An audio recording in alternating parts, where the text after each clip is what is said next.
Thank you, everyone. Before I get started, I actually wanted to give you guys a quick message. I will keep it quick. One of the things you guys will discover about me is that I'm a minister in training, and so whenever I get behind something like this, I feel like it's an obligation for me to give a message. I'll make it quick for you guys. That's a joke. Minister partner, that's what it says. The message I want to give you guys is that you guys can be a positive influence on everyone around you. You never know when you're going to be a positive influence on somebody. And so just a quick word, a hello, how are you doing, opening the door for somebody is just a great thing to do, and it can brighten somebody's day and you won't even know it. Okay, now that I got that part out of the way, I can give you a message, it's just me.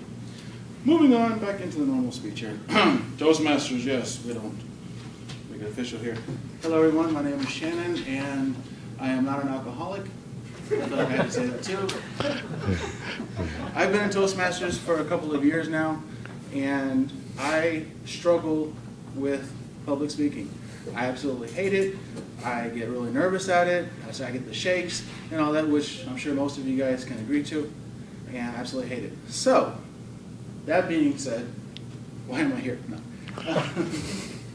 I wanted to tell you guys a little story, and basically it's a story about me, but it's a story of what you can get out of Toastmasters. When I first started my Toastmasters experience, actually I wasn't in Toastmasters. I was a newly elected Sunday school teacher. This was about 14 years ago. And my job was to teach the young adults Sunday school. And every Sunday I would get up there and I would try to, have a Sunday school message. And it was very bad. I would repeat myself 8 million times. I was the king of the ums, ahs, you know what I mean, so's. I use all of those. And the crowd that I had, the group that I had, they were unrelenting. They made it known right after each Sunday school service, Shannon, that wasn't that good. You need to work on this. Shannon, you need to work on that. And then they'd run to the pastor afterwards. Shannon's really sucking at this, and we don't want him in there, blah, blah, blah. And my pastor at the time was like, okay, give him time. He's learning how to do this. He's learning how to publicly speak. And so I kept trying it, and finally I just had enough. I'm like, you know what? Enough of this church, enough of this group. This is painful. I'm not going to keep doing this anymore. So I walked away. I walked away from Sunday school. I walked away from public speaking. I said, I'm not doing this ever again. Fast forward some years later, I was working at Cox, and I was a frontline employee, trying to become a supervisor, and I would go through interview after interview after interview, and each time the feedback was, we think you're a great employee, but you're really horrible at interviewing. You pretty much suck at it. Okay, and that was a little bit discouraging, but okay, let me see if I can get better. And my supervisor at the time says, you know what, let's videotape you. I'm going to give you a title of a speech, you're going to prepare it, I'm going to videotape you and we'll see how it is. So he did that. It was like a 10-minute production here. He played it back. I counted 67 ums. I repeated myself at least 14 times. I'm like, this is horrible. I can't do this. I can never, how am I going to succeed at public speaking? And he's like, well, you need to go to Toastmasters. Well, at the time, due to the physical location, I was unable to make it.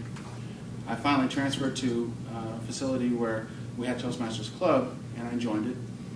And I started giving speeches. And slowly, through repetition and lots of practice, I would get just a little bit better, a little bit better, and a little bit better.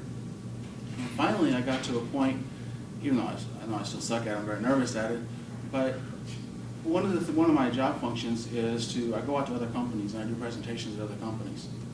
If you had told me 10 years ago that I'm going to get up and do a presentation in front of executives at another company, I'd be like, you're crazy. I'm not going to get up and make a fool out of myself like that.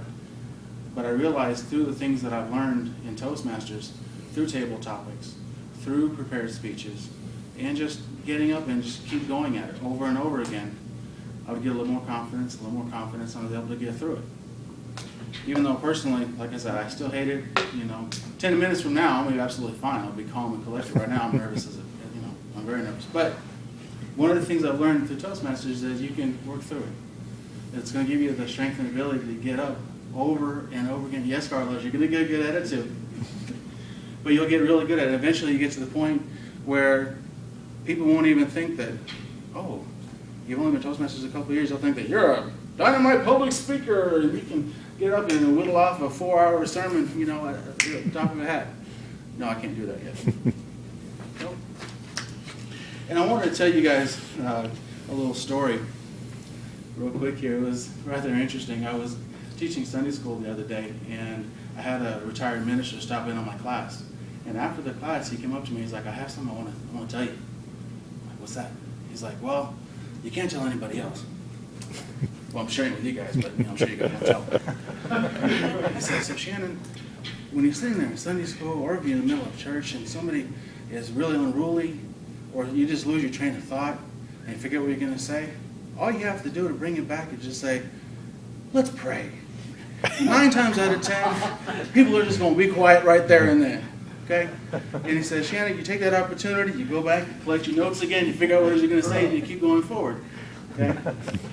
So one of the things I've learned here is that I don't think I can get away with that here in Toastmasters.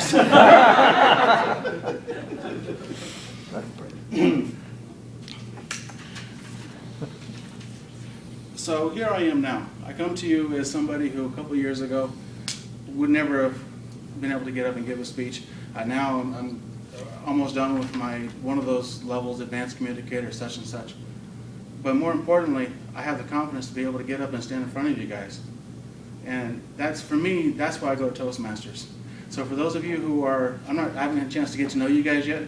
Some of you, I'm sure, are veterans, and some folks are new to Toastmasters. Stick with it. It's a great program, and the stuff you're going to learn in there, it's going to stick with you at all times. You're never going to know. And like the perfect example we learned earlier today, you might be talking with your boss, in the hallway, and he asks you, what do you think about such and such? And you can't just say, I don't know. What do you think? You have to be able to, say something coherent. So, thank you for allowing me to come into this club. Thank you for allowing me to come and speak in front of you guys. I already felt like I'm family and friends with you guys. You guys have all welcomed me. I appreciate it. I can feel the love in the room, so to speak, with you guys. And I just hope to keep giving more speeches. Any questions?